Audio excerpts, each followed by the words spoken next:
Police के लिए ये एक बहुत ही अजीब केस था। अजीब केस इसलिए कि पहले एक युवती सुप्रिया का कत्ल होता है और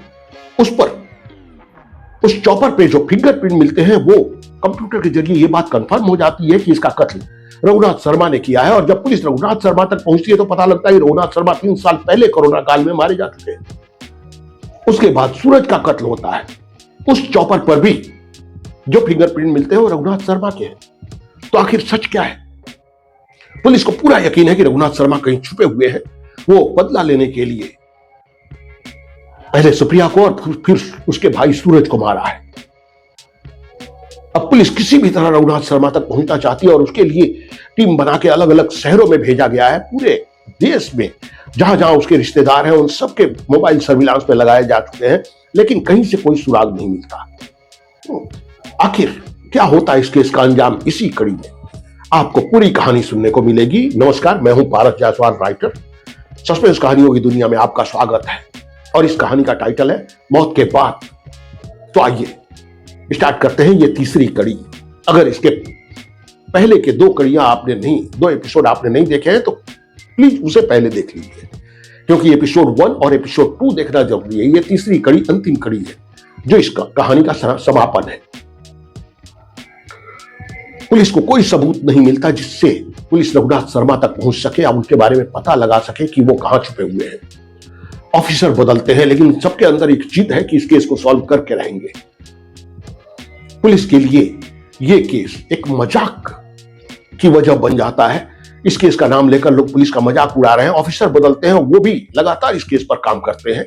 एसपी बदलते हैं, 1.5 साल गुजर जाता है। उसके बाद एक नए एसपी आते हैं जो रघुनाथ शर्मा के बेटे धनंजय शर्मा को मिलने बुलाते हैं और धनंजय शर्मा दुखी है। वो कहता है कि मुझे पहले ये पता था कि कोरोना काल में पापा मारे जा चुके हैं और जब पुलिस ने ये कंफर्म किया कि पापा मरे नहीं है, जिंदा है, तब से मैं इंतजार कर रहा हूं कि काश पापा का पता लग जाए, कहां होंगे, किस हालत में होंगे। और अब तो ये शक हो रहा है कहीं ऐसा तो नहीं कि सूरज और सुप्रिया का हत्या करने के बाद वो कहीं जा रहे हों, कोई हादसा हुआ हो, हादसे में वो मर गए हो, पुलिस ने लावारिस लाश समझकर जला दिया हो। तो इस मामले में भी पुलिस को छानबीन करनी चाहिए। एसपी को लगता है कि बात सही है, ऐसा हो सकता है। अब एसपी ऑर्डर जारी करते हैं और पूरे उत्तर प्रदेश के हर जिले से उन सबके रिकॉर्ड मंगाए जाते हैं जिन्हें पुलिस ने लावारिस लाश समझकर जलाया है। एसपी धनंजय शर्मा से पूछते हैं कि आपके पापा ये क्यों समझते थे कि आपकी बहन आरती को राजवीर शर्मा और सूरज सिंह ने मारा है? ऐसा उनको क्यों लगता था? क्योंकि उन्होंने पहले राजवीर को अदालत के सामने गोली मार दी और खुद गिरफ्तार हो गए। बाद में जमानत पर छूटे और कोरोना में उनकी मौत हो गई। तो सच तो यही है, लगता है कि कोरोना काल में उन्होंने अपने जगह पर किसी और की लाश रख दी जो किसी ने नहीं देखी, जबकि वो जिंदा है और जिंदा रहकर वो अपना बदला पूरा कर रहे थे। राजवीर को मारने के बाद उन्होंने सुप्रिया को मारा, सूरज को मारा। तो वो ऐसा क्यों समझते थे कि उनकी बेटी आरती के मौत के पीछे राजवीर और सूरज सिंह का हाथ है? धनंजय शर्मा उदास हो जाता है और कहता है वो समझते नहीं थे सर, सच्चाई यही है।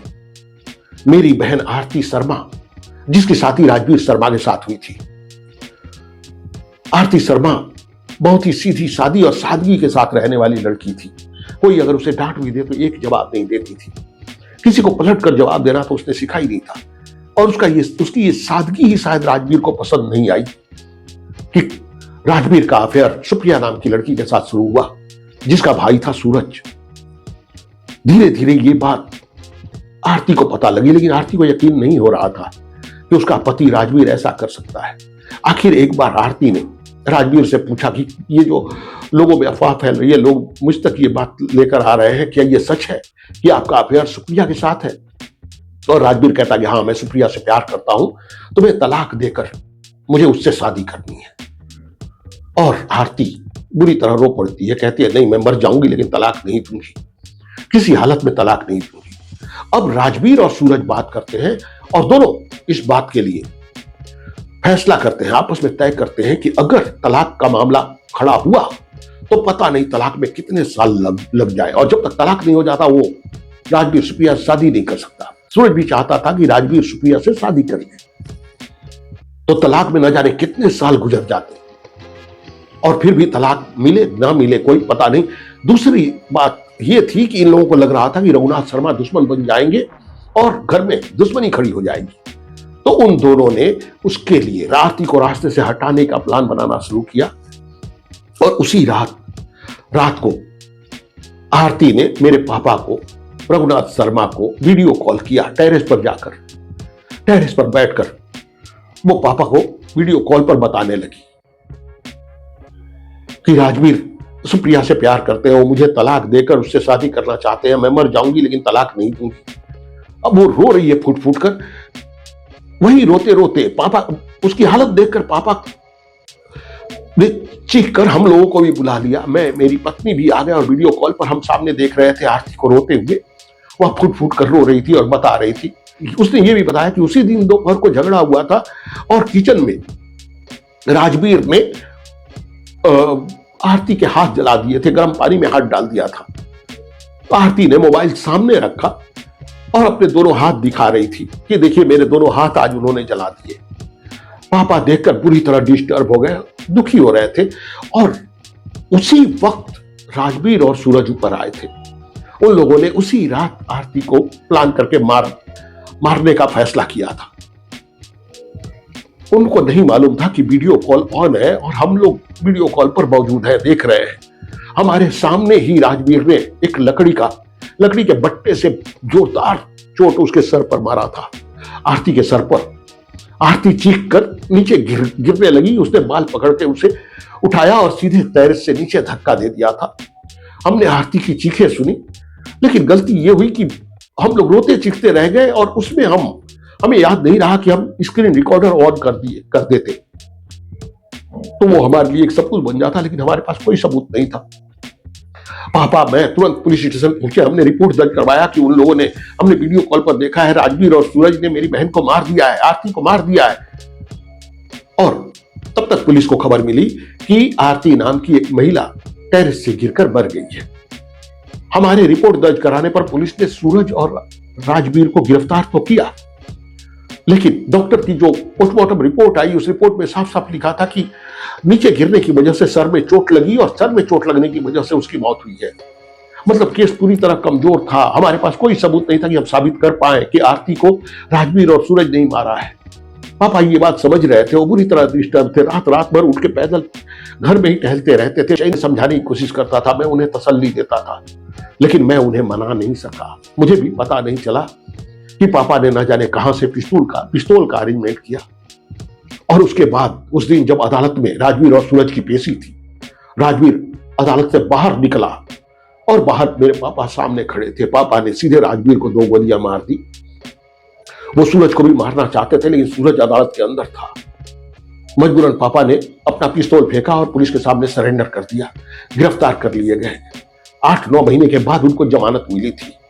वो छूटकर घर आए और उसके 4 ही महीने बाद कोरोना काल में उनकी मौत हो गई। एसपी कहता है कि यानी वो अच्छी तरह जानते थे कि उनके हाथों कत्ल हुआ है और अदालत के बाहर उन्होंने सरेआम राजवीर को गोली मारी है। उनको पता था कि कत्ल के जुर्म में आज नहीं कल वो फिर से गिरफ्तार होंगे और उन्हें जेल जाना होगा। बस इसी बात के लिए उन्होंने कोरोना का फायदा उठाया, अपनी जगह किसी और लाश को अपने बेड पर रख दिया और खुद हॉस्पिटल से भाग निकले। रघुनाथ शर्मा जहां भी है जिंदा है और उन्होंने ही दोनों कत्ल किए हैं।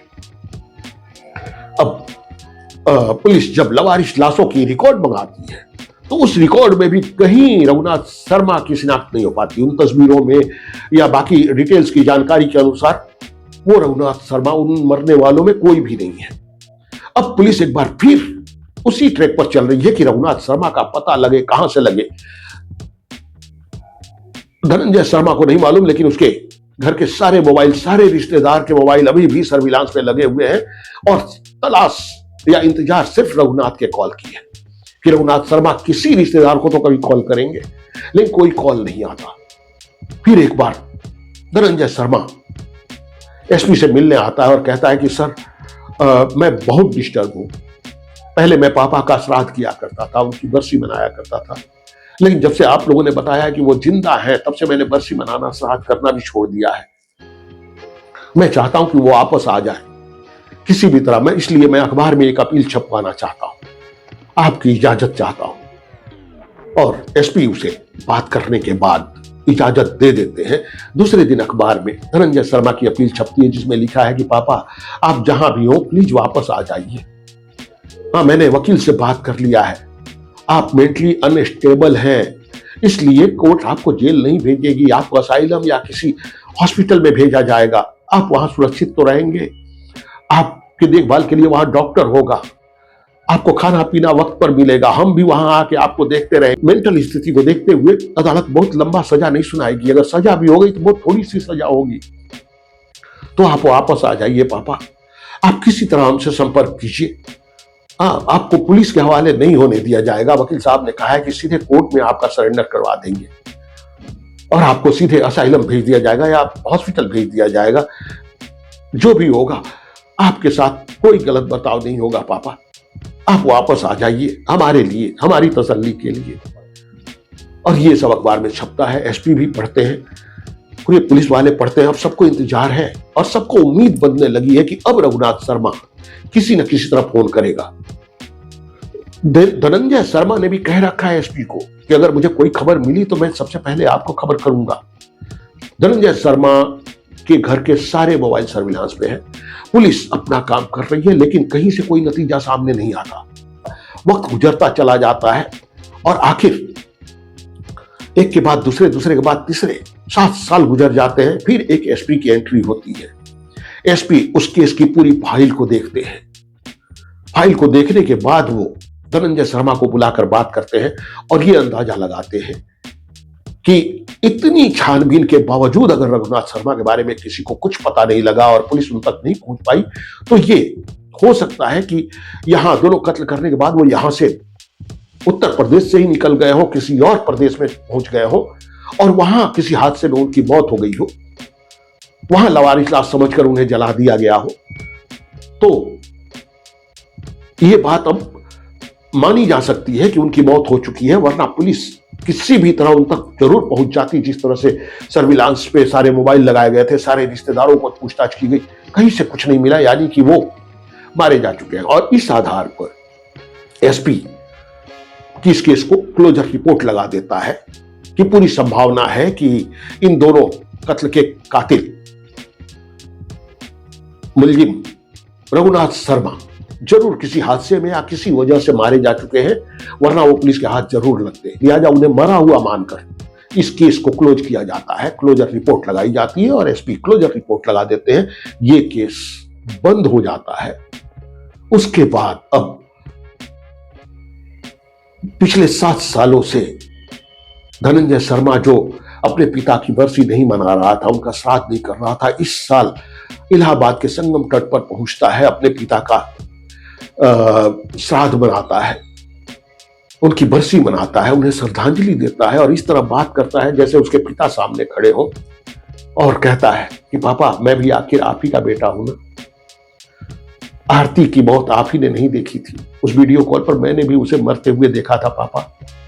जो बदले की आग आपके अंदर जल रही थी, वही आग मेरे अंदर भी थी और आपके मरने के बाद आपके अधूरे काम को पूरा मैंने किया।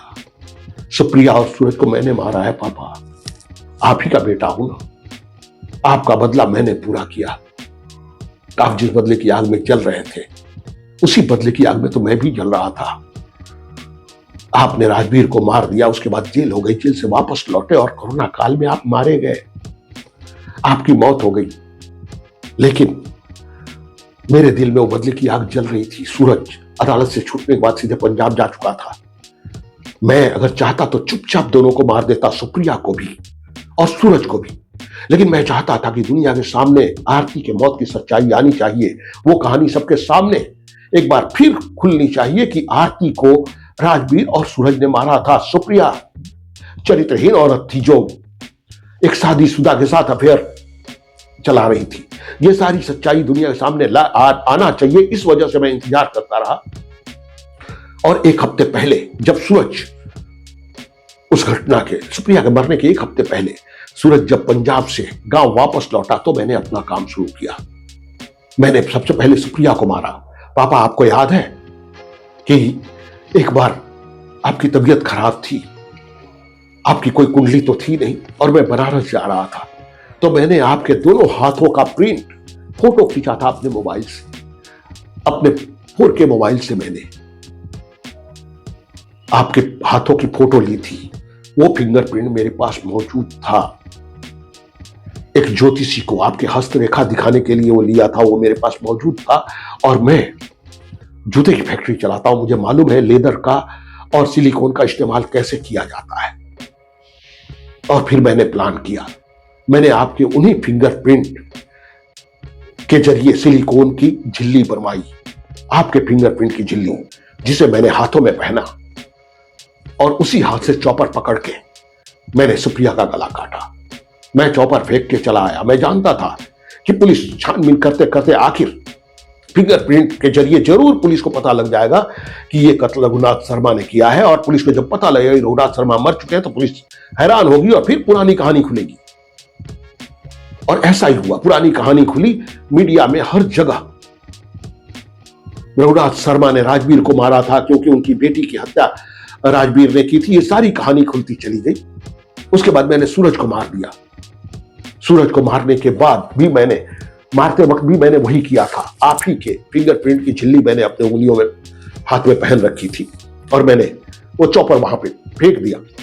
अब पुलिस ये कंफर्म कर रही थी कि रघुनाथ शर्मा जिंदा है, और मैं पुलिस की मदद की पूरा नाटक कर रहा था।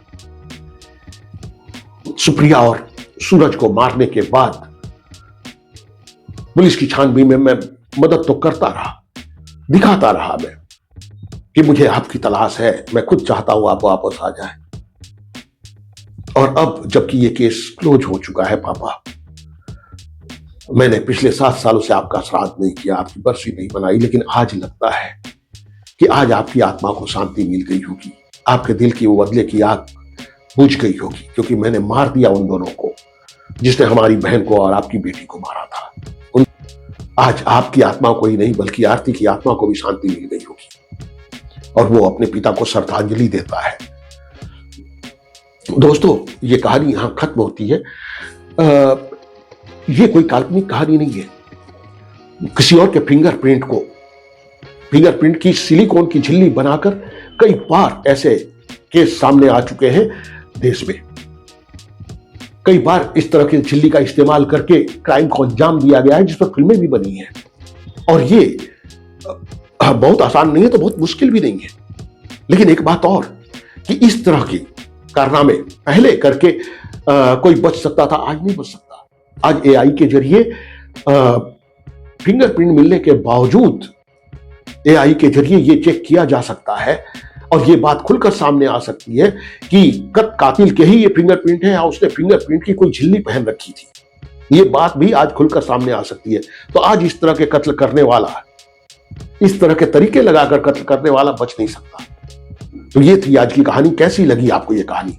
अगर अच्छी लगी हो तो लाइक कीजिए, शेयर कीजिए और कमेंट कीजिए कि ये कहानी कैसी लगी। अगला एपिसोड देखना मत भूलिए। वो कहानी आपको फिर एक बार सरप्राइज करेगी, चौंकाएगी, हैरान करेगी। मैं हूं लेखक पारस जायसवाल और सस्पेंस कहानियों की दुनिया में आपका स्वागत है। धन्यवाद।